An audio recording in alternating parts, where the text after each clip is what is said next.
Earthworm. It is reddish brown invertebrate which is usually found in the uppermost layer of the moist soil. Morphology. You can see in the diagram it has got long cylindrical body which is segmented and these segments are equal. Let us start with the first segment. Prostomium is present which is a covering over the mouth. Then is mouth. Clitellum.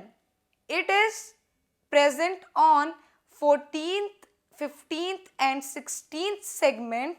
It is a dark band of glandular tissue. Then you can see metamers as segments are equal. Then is anus. In between this ring of setae is present. This ring of setae is only absent in first segment, last segment and clitellum.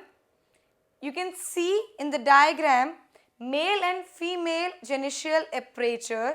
In case of male genital aperture, 2 openings or 2 pores are present, and in case of female genital aperture, only 1 opening is present.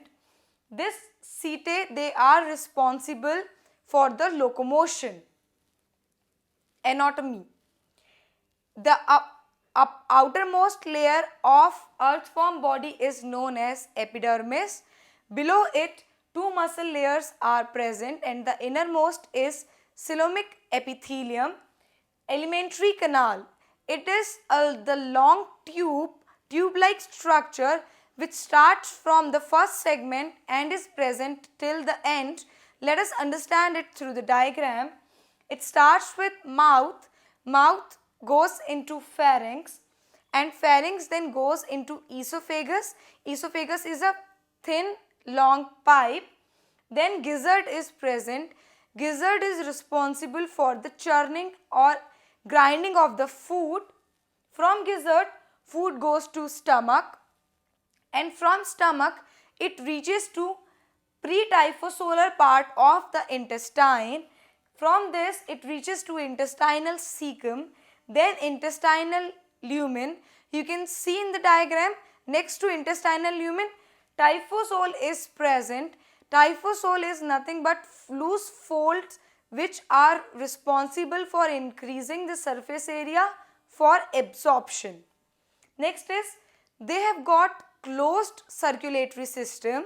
You can see in the diagram that is blood travels between heart and blood vessels.